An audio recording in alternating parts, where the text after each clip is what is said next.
Life can be chaotic. If you're running a retail business, don't let disorganized order fulfillment add to the chaos. Use ShipStation instead.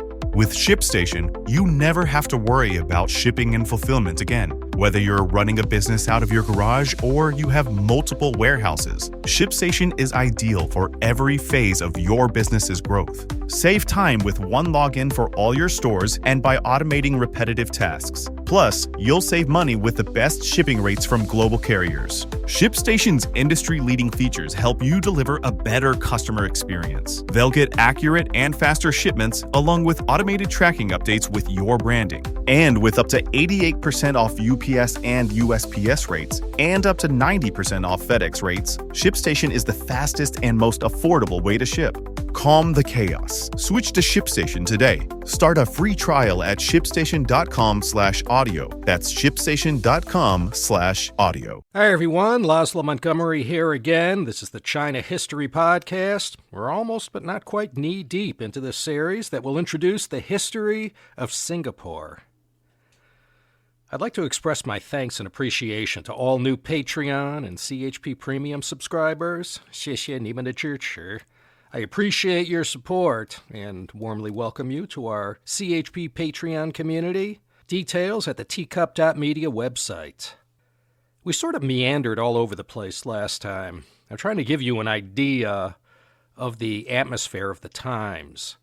In Part 4, I'll try and cover as much as possible from the second half of the 19th century, the golden age of imperialism. And if you zoom way out, well, not to a Felix Baumgartner level, but pretty high up, there was so much going on in the history of Singapore. Remember how I reiterated in the past few episodes how Singapore's location at the crossroads between the east coast of India and the South China coast thrust greatness onto this small island? Well, and being at the crossroads and all meant that the events going on in India, all throughout the Riau archipelago, and mostly in present-day Indonesia and Malaysia, they often had a profound impact on how things played out in Singapore. Britain, the East India Company, late Qing Dynasty China, these too had an equally profound effect on how events unfolded in Singapore as we get deeper into the 19th century. Because of the unifying force of global commerce, all of these elements were interrelated in ways that are quite complicated to keep straight without tying the story up in knots and confounding you with all the granular but still important aspects of the history. For such a small place, it sure had a big history. For the next few episodes, I'll focus on the main events and what external forces happening elsewhere had an effect on the timeline of Singaporean history. Last time we left off in the aftermath of the Treaty of London, 1824, John Crawfurd took over as the first resident in Singapore. Unlike William Farquhar, he didn't have to worry about Stamford Raffles coming down on him for decisions he made. Crawfurd did as he pleased in the running of Singapore's affairs, and during his short 3-year tenure, he got the job done. And when Crawfurd returned to the UK, he continued to advocate strongly for Singapore and served as a voice in London. One rather large and controversial problem in Singapore emerged following the abolition of slavery in 1823. And we could see back then, and sadly in our day as well, the willingness to pay a fair wage to workers was simply not in the DNA of most companies. As far as labor costs went, slaves were best because, well, I don't mean to sound harsh and all, but back then, management figured you could work them to death and replace them as one would replace machine parts. No wages, no benefits. It was the ultimate. But now, after 1823, at a time when Singapore's development as a town and as a port was growing at almost a vertical trajectory, the city fathers had the rug pulled out from under them. Draining swamps was an intensely laborious job, especially in 90-degree heat. Well, the same could be said for clearing out the jungles to make more room for development. There were so many big dreams being thought up and not enough strong backs to make them all happen. There was no low-cost alternative to slavery. Indian sepoys based in Singapore, Malays and local Chinese, Well, they weren't willing to stoop to do this kind of hard labor, so the city fathers didn't want to use Caucasian prisoners because, well, many felt the optics didn't look good, and it kind of reflected poorly on the Europeans. In April of 1825 came the answer to this vexing problem. The ones in charge down in Calcutta, who, well, let me remind you, still called the shots in Singapore, well, they came up with the idea to turn the overcrowded jails of India into a new source of low-cost labor. And not just for Singapore, in Australia, New Caledonia, and other colonies as well. If you couldn't have slaves, convict labor will do in a pinch.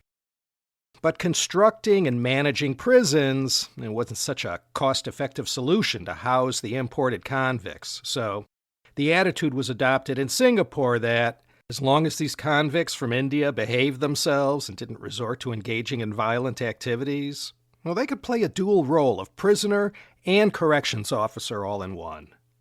Well, it was definitely a low-cost solution, but as you might imagine, this new element introduced into Singapore society brought all kinds of unintended social problems. And the business community, always looking for law, order, and consistency and predictability in commerce, it didn't like the disruption the EIC management was causing by not only sending these convicts to Singapore, but allowing them to run loose. In 1826, just as things were beginning to gel in Singapore, the East India Company organized Singapore, Penang, and Malacca into a single entity called the Straits Settlement. The seat of this new entity, in the beginning at least, was based in Penang. If you recall, that place had been controlled by the EIC since 1786. Penang's importance in the Straits Settlement was below Singapore's, and it will be greatly diminished in 1856 after the judiciary is relocated to Singapore. With a location too far north in the Strait of Malacca, Penang didn't offer the conveniences and advantages of Singapore, and almost from the beginning, Singapore left Penang in the dust, just as former Penang Governor John Bannerman feared back in 1819. As far as Malacca was concerned, after such an incredible past history, Malacca was never able to reach such heights as what they had in the 15th and 16th century, and during Dutch rule as well. The Dutch focused on what they had going down in Java and didn't need Malacca anymore. And besides, the Dutch in Malacca, they were never able to compete with the Malay and Bugis traders in Johor and Riau. Then, if you remember, in 1819, William Farquhar hollowed out Malacca's trading community by enticing so many big players to sail down to Singapore. And after the 1824 Treaty of London, when the British had the Malay Peninsula to themselves, they were already long active in Penang. So Malacca wasn't so crucial. And so it kind of languished as a shell of its former glorious self. In 1825, 45% of the trade volume was intra-Southeast Asian trade. The networks of traders and Chinese middlemen that had been created and refined over the past centuries was the engine driving all this early growth in Singapore. Early on, it was an accepted belief that one side couldn't do without the other. One other event from 1825 was the death of the Temenggong, who started it all. Abdul Rahman was succeeded by his 15-year-old son, Daing Ibrahim. It's going to take some time for him to grow up, but he'll become quite important, not only in Malay history, but in Singapore history as well. Sultan Hussein Shah died 10 years later in 1835. He didn't have such a good ending. It's interesting to note that among the trading nations flocking to Singapore to do business, the American traders were initially excluded. For economic reasons mostly, for the first 2 decades, American merchants were excluded from Singapore Harbor and had to arrange to buy their goods offshore at nearby islands. But by 1840, the ban was lifted. In 1820, the USA was only a 37-year-old country, and the British trading community in Singapore initially cast a gimlet eye at this new, unwanted competition. In 1833, the East India Company got taken down a peg when their charter was renewed by Parliament, but not their monopoly on China trade. They had enjoyed that exclusivity since the year 1600. Now, with the monopoly ended, no one had to dodge their private navy anymore. China was open for business to anyone. And by this time in history, the collective hatred among merchants for the Honorable British East India Company was very palpable. And commercial interests in Singapore will, for decades to come, do everything in their power to get out from under the EIC's thumb. Already the whole thing about introducing Indian convicts to Singapore was met with gross repugnance by the commercial elites. There was starting to be more organized pushback against EIC manipulation of Singapore affairs. I mentioned last time that in 1837, the Singapore Chamber of Commerce was established. This was a multiracial organization at first and not limited to the British. But the Chinese business community will later go on to form their own Singapore Chinese Chamber of Commerce in 1906. There were also organizations set up by the Teochew and Hokkien communities to represent their respective constituents in matters where the government either refused to help or simply wasn't able to. In 1830, the Teochew Nghi-an Gongsi was established, followed in 1840 by the Hokkien Association of Singapore, the Xinjiapo Fujian Huiguan. Today, it's the largest clan association in Singapore. The Straits Settlements, by the 1840s, was really starting to lose that frontier feel. The town continued to expand along both banks of the Singapore River. More buildings and public spaces were built, and more great houses were erected up on the hills. The place was really starting to shape up. Everything was moving in the right direction. Sure, there were problems, but everything would be dealt with in time. As far as the people surviving at the bottom of society, well, they'd have to wait. For the time being, the world was changing a little bit too fast, and everyone on both sides of the supply chain were always looking to keep up with the times and maximize profits along the way. Now, I don't want to lead anyone on to believe it was some Duloc kind of place where Lord Farquhar ruled. No relation to Singapore's first resident. Let me quote from C.M. Turnbull's book, A Modern History of Singapore. Quote, "Despite her lovely setting and orderly planning, many parts of Singapore in the mid-19th century were still unsightly. The main streets frequently flooded at high tide and were lit by feeble coconut oil lamps. The town was plagued by stray dogs, and dead ponies were left to rot on the beach. The city's refuse was thrown into the swamps. The roads were littered with garbage, and the Singapore grand jury complained at almost every session about pollution and stench." End quote. It was a work in progress. After the signing of the first of a string of unequal treaties, the 1842 Treaty of Nanjing, Hong Kong was ceded in perpetuity to Britain. The Singapore business community looked on enviously upon the newly established Crown Colony of Hong Kong. It sure would have been nice if Singapore also had a massive next-door neighbor who was chock full of natural resources, plenty of land, and low-cost labor. Do you remember Reform and Opening in the early 1980s? Deng Xiaoping's signature project? It was the union of Hong Kong's capital, management expertise, shipping, banking, and access to international markets that served as the nuclear fuel rods that powered that China engine that produced all the economic miracles we saw in Guangdong and Fujian provinces. No longer was Hong Kong just a trade entrepot with limited manufacturing. Well, into the 1840s and 50s, there occurred a similar dynamic in Singapore. Like Hong Kong, Singapore had no natural resources and wasn't suitable for large-scale agriculture. The Gambier and pepper plantations had all moved across the strait to Johor. With Temenggong, Daing Ibrahim, what began to take shape was a new kind of commercial integration with Malaysia. Rather than acting in the role as merely a high-octane emporium of trade, Singaporeans were able to invest in businesses all up and down the Malay Peninsula and sell the goods or commodities that they produced direct to buyers. It all started off with the gambia and pepper grown in Johor and exported through Singapore. Well, that's going to go into overdrive once the 1870s and 80s arrive, and two new commodities will lead to a sea change in the fortunes of Singapore and Malaysia. In 1843 came a big discovery. A substance called Gutta-Percha was discovered in Johor. It was a kind of natural latex that could be used as a thermoplastic material. And it became soft and pliable when heated and hardened after it cooled. It was also non-conductive, water-resistant, and had excellent insulating properties. This made Gutta-Percha ideal for the manufacture of underwater telegraph cables, which had just been invented. Indeed, it made them possible. Gutta-Percha doesn't degrade in seawater and is a good electrical insulator.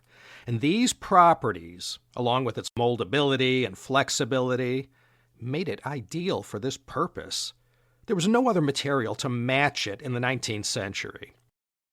This commodity's use in electrical cables generated a huge demand, which led to unsustainable harvesting and the eventual collapse of supply. And if any of you enjoy the misfortune of a root canal, well, Gutta-Percha is still used in our day as part of that painful procedure. This discovery in Johor, and wherever Palaquium trees grew wild, came at a perfect time. On May 24th, 1844, inventor Samuel F.B. Morse, using the Morse code named after him, sent out the first telegraphic message that read, "What hath God wrought?" It was only sent from Washington, D.C. to the B&O Railroad Depot in Baltimore, 40 miles away. But still, just as app developers figured out in 2008 with the smartphone revolution about the huge potential of this new technology, it was the same thing when the telegraph was invented. This was the internet of its day. And a few decades later, on John's birthday, October 9th, 1876, Alexander Graham Bell made a telephone call from Cambridge, Massachusetts to Boston, first long-distance call. Then in January 1915, Bell made the first long-distance call to Thomas Watson in San Francisco. Well, we're getting ahead of ourselves, but for now, just try to appreciate these new technologies and the markets they created. Like the DRC today with cobalt and tantalum, Singapore became an exporter of crucial components to new cutting-edge technologies, and this ensured Singapore's continued growth. The first telegraph line for Singapore came in 1859, linking up with Batavia in Indonesia, today's city of Jakarta. Besides the obvious benefits of these new technologies and what they would mean to Singapore, with so many submarine cables crisscrossing the Earth, well, that's a lot of Gutta-Percha. This substance, plus gambia and pepper, were the first three major commodities of trade that Singapore engaged in as a manufacturer-exporter. No longer were they merely buying and selling commodities and manufactures of others. Now they traded commodities from their own hinterlands on the Malay Peninsula on their own account. This was a massive business, and Sultan Daing Ibrahim was the main beneficiary at the center of it all. He had also profited from Singapore's gambia and pepper barons who, at his invitation, moved their plantations to Johor. Temenggong, and later in 1855, Maharaja Daing Ibrahim, grew into his own and amassed rather substantial wealth, influence, and power. It was an open secret that all the piracy that continued to plague Singapore was beholden to him, and if he chose to, he could have put an end to it. The fourth governor of the Straits Settlement, from 1836 to 1843, Samuel George Bonham, used Temenggong Daing Ibrahim as a lever to suppress piracy. Some of you may recall from that CHP History of Hong Kong series that Bonham later went on to serve as the third governor of Hong Kong. He had a few streets named after him. Bonham Street near Raffles Place in Singapore, and Bonham Road and Bonham Strand in Hong Kong. I haven't said much about piracy, but keep in mind, It was a constant menace to Singapore's early years. 1820s and 30s trading vessels packed with goods were constantly being raided, taken over, and their cargo hijacked. It had gotten to the point where investors weren't willing to pony up credit. It wasn't until the arrival of the steamship in the 1840s that pirates were able to be pushed back to their own lairs in Sulawesi and west of the Philippines. With Temenggong Daing Ibrahim's intervention, this tamped things down immensely and endeared him to no end to the Singapore authorities and greater trading community, not to mention the insurance companies. Also, during the 1840s, secret societies started to rear their ugly heads, bringing to Singapore and Malaya their brand of violence, exploitation, and intimidation. The Tien Ti Hui, or Heaven and Earth Society, served the same purpose in Singapore that it did in all the port cities of China and among the Chinese diaspora. The Tien Ti Hui and all their offshoots, besides being engaged in legitimate self-help services, engaged in pretty much the same kinds of well-known enterprises as all Chinese tongs and other secret societies. They preyed on the Chinese immigrant communities, and the stories are well documented about men and boys tricked or kidnapped from their villages in Guangdong and Fujian, sent to Singapore, and forced to endure a wretched life that was a little better than being enslaved. Same with Chinese women as well, who were forced into prostitution. Overwhelmingly, most people were not only poor, they were downtrodden, and the benefactor for most of Singapore's underclass were more often than not these secret societies. These kinds of organizations, often innocuously called self-help organizations, were present among all the main ethnic groups of Singapore. I'm mainly going to focus on the Chinese. These kinds of secret societies filled the vacuum where the colonial government came up short with respect to justice, basic services, and the people's welfare. The ratio of Europeans to locals was such that even if they wanted to, the British couldn't manage it. Singapore's secret societies managed all the lucrative, well-known vices. The government tried to manage it through a licensing system, but found it more beneficial to team up with secret societies to co-manage the sale of drugs, booze, gambling, prostitution, and human trafficking. The secret societies weren't secret at all, and everyone knew who they were, who ran them, and what they did. The way they straddled legitimate and illegitimate affairs allowed them to operate out in the open and appear useful and benevolent to their constituents. What made this particularly egregious was that these secret societies were all organized around linguistic groups. What society someone might belong to was determined by which part of Guangdong or Fujian they came from. There were Teochew and Hokkien secret societies, as well as Hakka and Cantonese.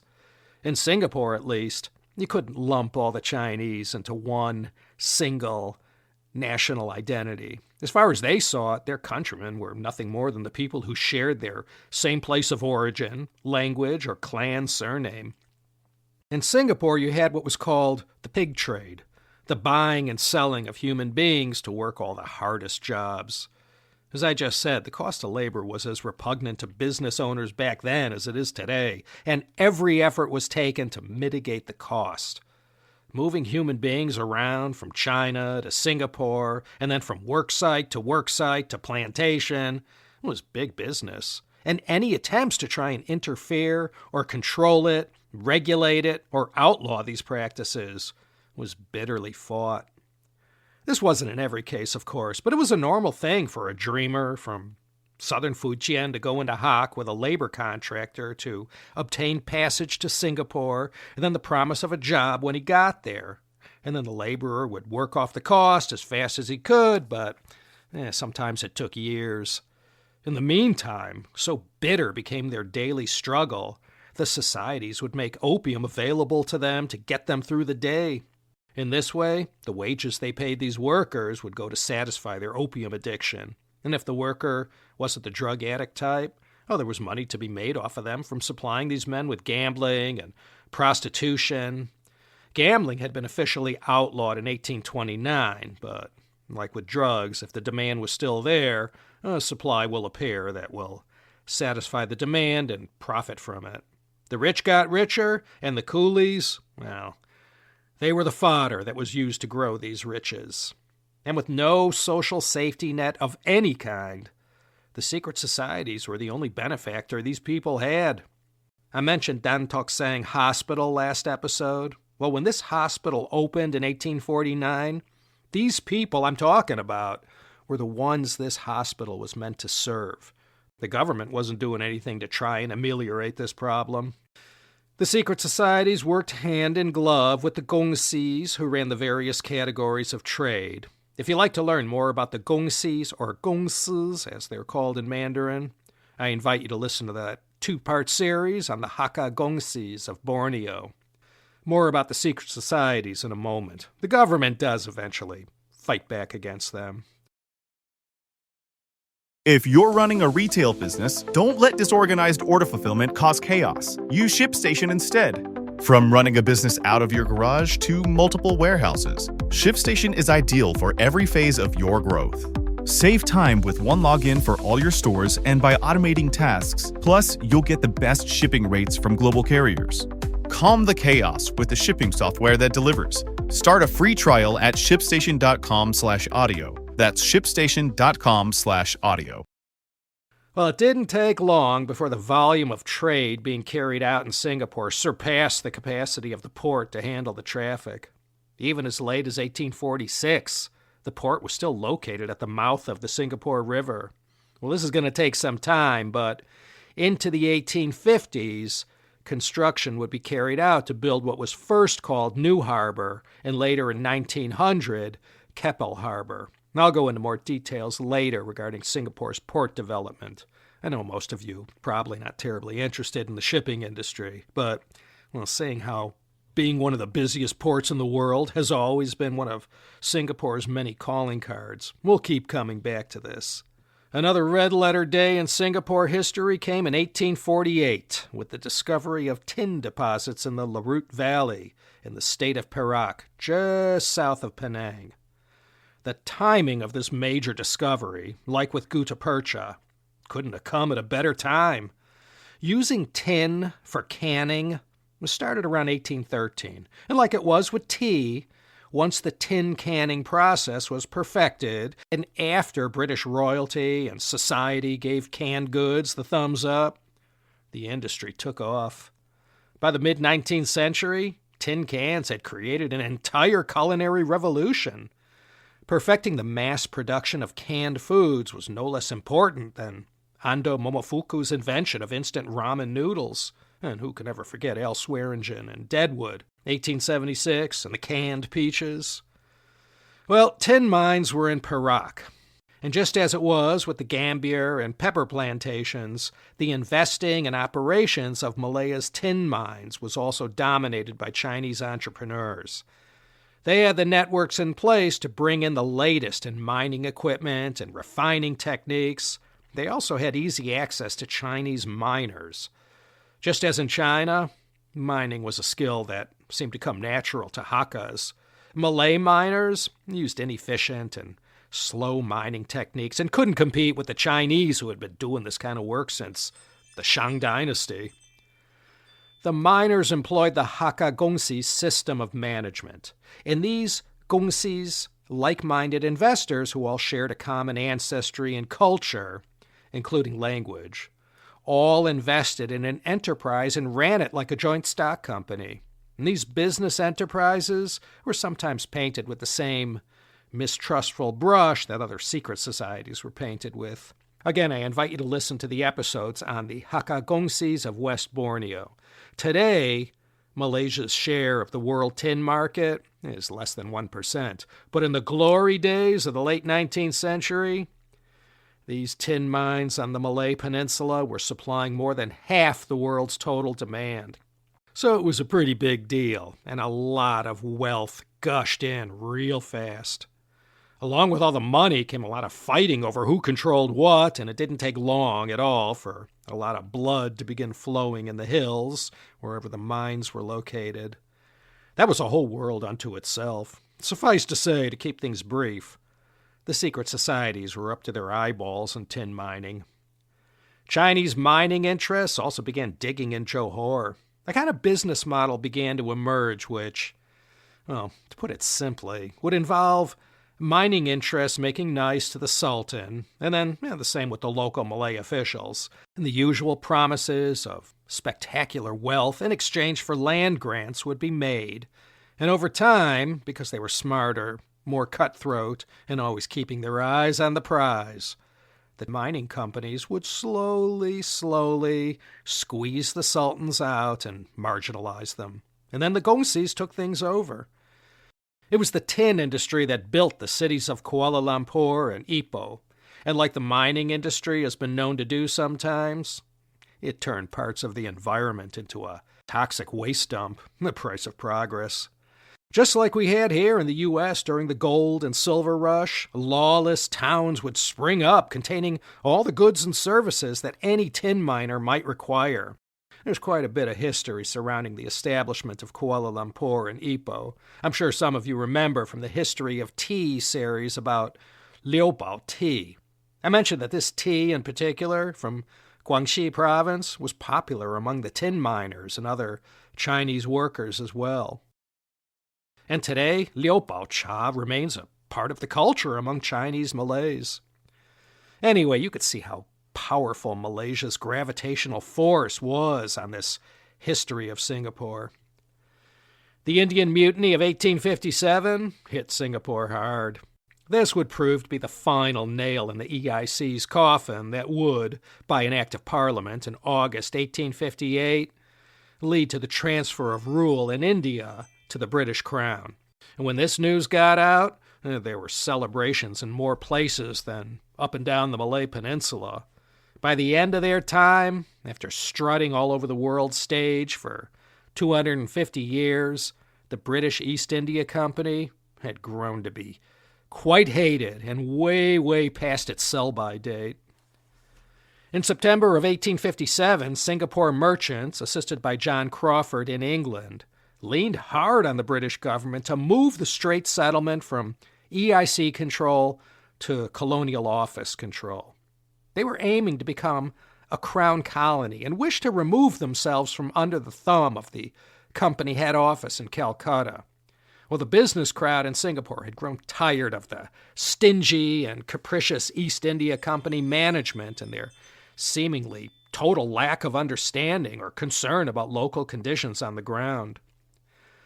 They'd finally get their way, becoming a crown colony on April 1st, 1867. But it was a long, hard slog, fighting to get their way.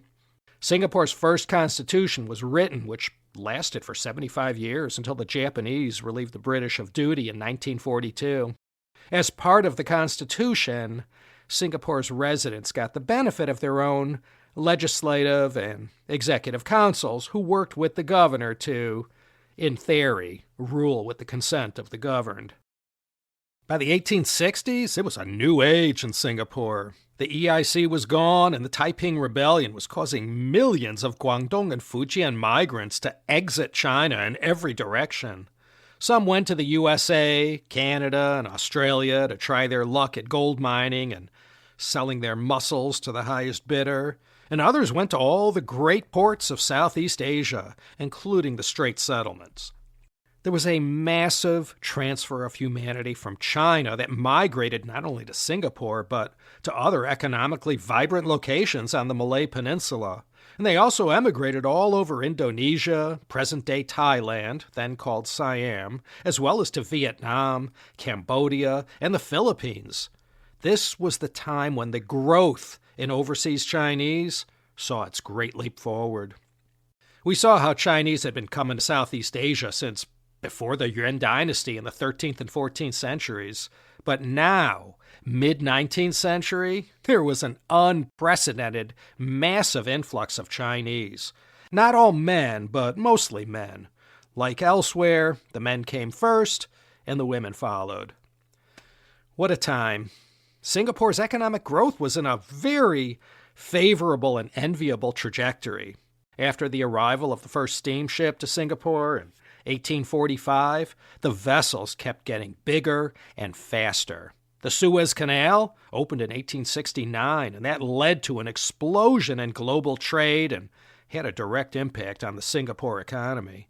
And once again, due to its strategic location, into the 1850s, Singapore became a major coaling station that powered global maritime trade. 2 times in the 19th century, civil unrest broke out in Singapore that resulted in terrible violence and bloodshed. In such a dog-eat-dog society as mid-19th century Singapore, the various linguistic groups competed for business opportunities, money, and social influence. The Hokkien and Teochews were the 2 main Chinese groups in Singapore. The Hakkas were a solid minority among Singapore's Chinese immigrants.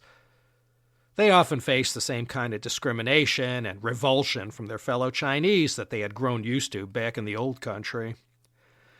With the introduction of European missionaries into Singapore during the 1850s, Christianity was making inroads among the Chinese immigrants. As it was in China, it was the Hakkas who were most enthusiastic among the Chinese to embrace the religion, with many also converting to Catholicism. The godly and the godless were often at odds with each other, and this dynamic was on full display in Singapore.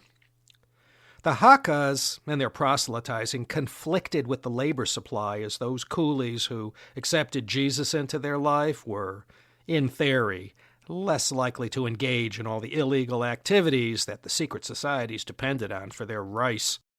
So when the Singapore Hakka community tried to establish a Catholic church, many who were not Hakka thought, who in the hell were these guys trying to assert themselves in my Singapore?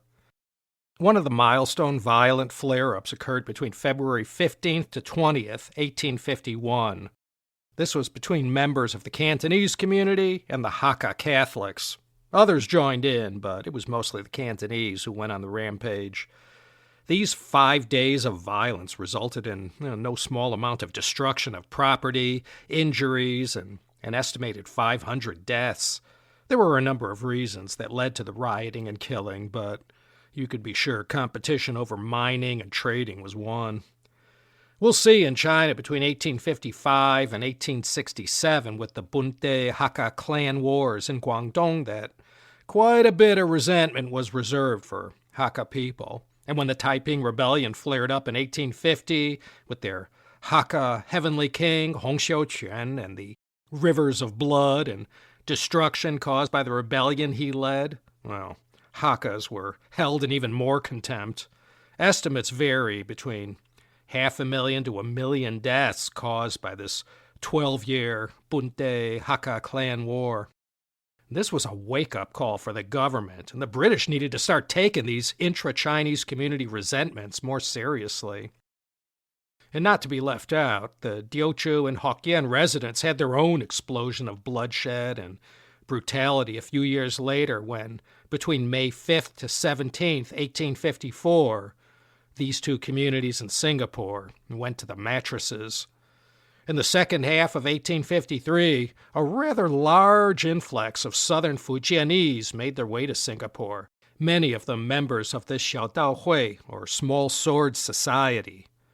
Their anti-Qing dynasty stance made them persona non grata in China, so these men were a very rough and pugnacious lot and were used by their fellow Hokkien in Singapore to wage a turf war with the Teochews. And with all of these recent arrivals, the Hokkien soon outnumbered the Teochew residents of Singapore. The number 1 secret society, the Gihin Gongsi, or Yi Xin Gongsi, were originally comprised of Cantonese members, but it had split into factions, with the Hokkien emerging as the dominant group. They had been quite active in the violence committed against the Hakka Catholics, and we'll see throughout the 19th century the Gihin Gongsi will have a hand in no small amount of crime. For around 10 days, following a minor incident regarding the price of rice that quickly spiraled out of control, rioting spread out not only around town but in the Singapore countryside as well. Because of the role that the price of rice played in igniting this disturbance between Singapore's Hokkien and Teochew communities, it's also known as the 5 Caddies of Rice riot. Well, after a botched early response that allowed the disturbance to escalate quickly, troops had to be called in to put it down and drive everyone back to their corner.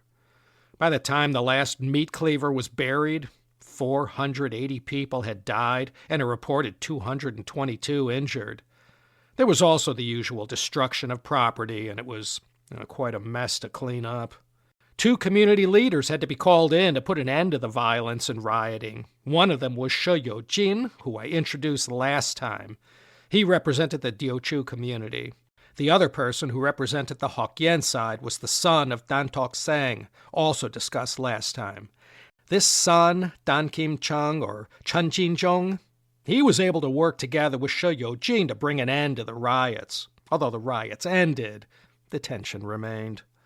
More about Chun Jin Jong later. During the second half of the 19th century, he'll become one of the most important and influential figures, not only among his fellow Hokkien Chinese, but in all of Singapore. More riots would break out in the 19th century. There was one in 1876 that erupted due to the government giving the postal system a total makeover. The changes implemented were done in a ham-fisted and haphazard kind of way, complete with no clear instructions in Chinese or Malay. Rates went up as well. The secret societies, who over the years had gorged themselves on fees earned remitting money for the local Chinese back to the home country, didn't like these new regulations either, so they used their formidable resources to give that fire plenty of oxygen to burn. So as you could see, in the mid-19th century, this kind of thing happened with growing frequency. And into the 1860s, the government will make one failed attempt after another to rein in the antics of the secret societies. It took until 1890 to finally put the secret societies on the defensive. Let me introduce a rather interesting person who played a hand in bringing an end to the activities of Singapore's secret societies. This was William A. Pickering. Local Singaporeans are familiar with Pickering Street in Chinatown. This was that guy. He's worth mentioning if you've never heard of him before. He lived 1840 to 1907. What set William Alexander Pickering apart from most Western sinologists, feral and respectable, and Zhongguo Tongs everywhere, was that not only did he speak Mandarin, he spoke 4 of the big 5, Hokkien, Teochew, Cantonese, and Hakka.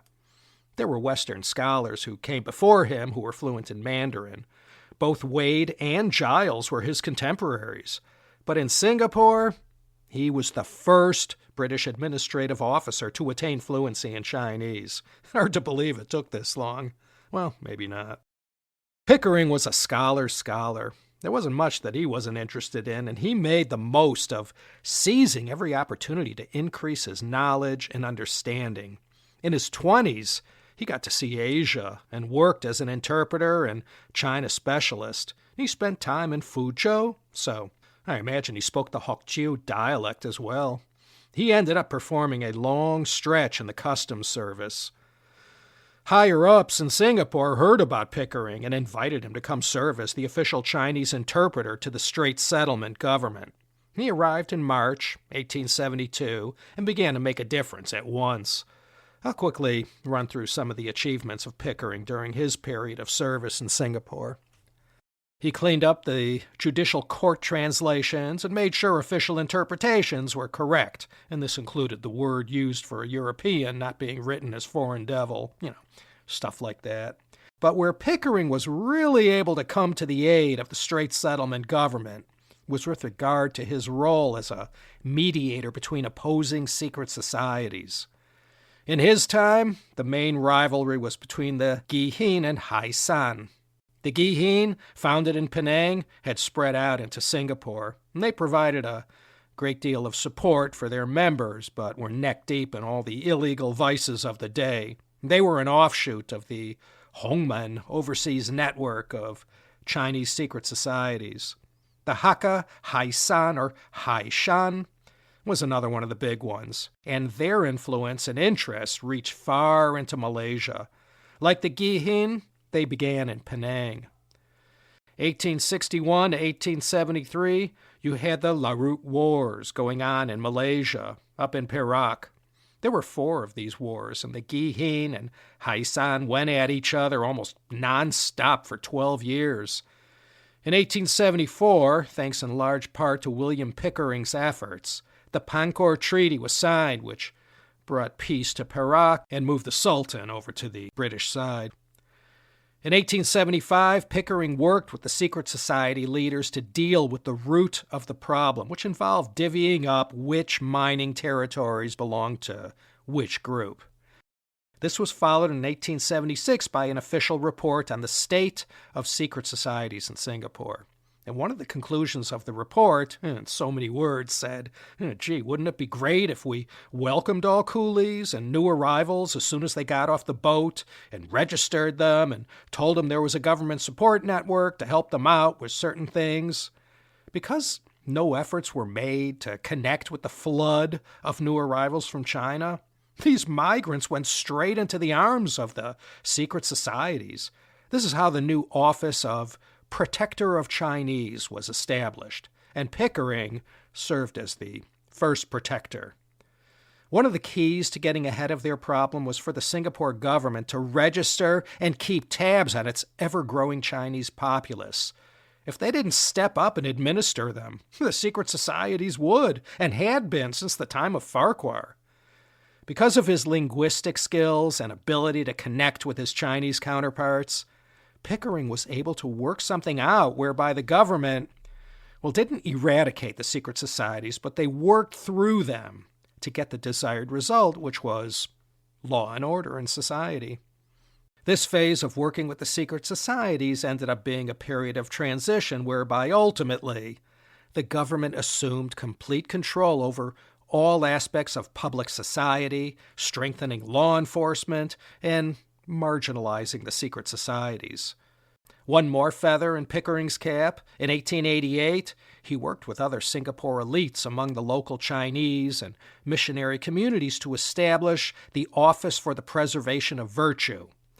No one was offering to come to the rescue of all the young women who had been forced into a life of prostitution, or as a muijai or maidzai. So this office was created and immediately started making a difference where it was needed most. It was known as the Boliang Gok, or Baoliang Ju. The Baoliang Ju had already been established in Hong Kong in 1878 and provided the model and template for the Singapore version, which came a decade later. So well did Pickering perform in getting under the skin of the secret societies, a hitman was sent to his office to murder him. The man, a Teochew Chinese surnamed Chua, threw an axe at Pickering behind his desk. Thankfully, the sharp end didn't hit him, but the other side did, square in the forehead. So he lived on another 20 years, but this had a serious short-term impact on his well-being, and he was forced to leave Singapore in 1889 and permanently retired the following year. It took until Pickering's assassination attempt for the government to get sufficient backbone to go after the secret societies head-on. And this came on January 1st, 1890, with the passing of the Societies Ordinance. Any society, secret or otherwise, had to register with the colonial government. Information on membership and all activities engaged in had to be itemized, and if you were out of compliance, you were shut down. And this ended up having the desired effect. So that was a little sidebar to all the political and economic events going on front and center. The British, in the manner in which Raffles carried out the founding and trying to ride this tiger in its earliest few decades, had finally managed to get their arms around Singapore and Malaysia as well, which at that time was called British Malaya.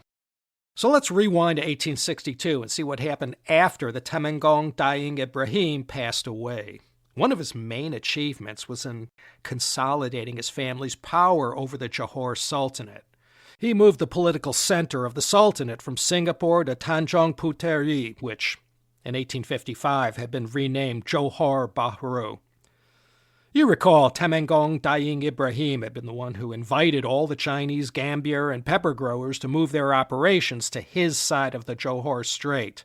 He was responsible for lighting a rocket underneath Johor that set their economy in a prosperous direction. In the Treaty of Friendship and Alliance in 1855, the British formally recognized his authority over Johor. The old Johor Riau Lingga Sultanate had come to an end. And thanks to Temenggong Daing Ibrahim, Johor became a separate political entity. And where Singapore was concerned, there was still a substantial Malay community there, and the Temenggong's words had influence over Singapore's Malays. So this was a great help to the British authorities there. So he died in 1862, and his son, Abu Bakr, took over as the new Temenggong. Despite all the achievements of his father, Daing Ibrahim, Abu Bakr is often called the father of modern Johor. He was a very transformational figure, very well known in Malaysia, but not so much where I grew up. Through the wisdom of his efforts, a combination of infrastructure, legal, education, government reforms, and economic policies were enacted that had a profound impact, first on Johor and later throughout the peninsula. Building on the foundation of his father, Daing Ibrahim, by carrying out all these reforms and being a friend to European and Chinese commercial interests, he attracted massive amounts of investment. He maintained very close and friendly relations with the British colonial authorities in Singapore. Temenggong Abu Bakr became the first Sultan of modern Johor, and later in 1866 he became the Maharaja of Johor. Sultan Abu Bakr was very well traveled and had gone all throughout Europe, putting the Sultanate of Johor on the map, and with the ease with which he mingled in European society, he became a one-man PR firm for Johor. And all of this economic growth and prosperity in Johor was nothing but good news for Singapore. Now that they had such a place right in their own backyard, it presented commercial opportunities that no one dared dream would happen. So we'll pick up in the next episode with another big discovery that will keep the Singapore economy in overdrive. Thanks to exports of Malay gambier, pepper, and tin, Singapore's fortunes were going nowhere but up. So please consider coming back again to find out what happens next. Sultan Abu Bakr was quite a consequential ruler, and his actions had no small amount of impact on what was happening in Singapore. So we'll finish up the 19th century next episode, and who knows, maybe even get started with 20th century Singapore history. Until that time, this is Laszlo Montgomery signing off from bone-dry Los Angeles, California. Please stick with the program and join me next time for another exciting episode of the China History Podcast.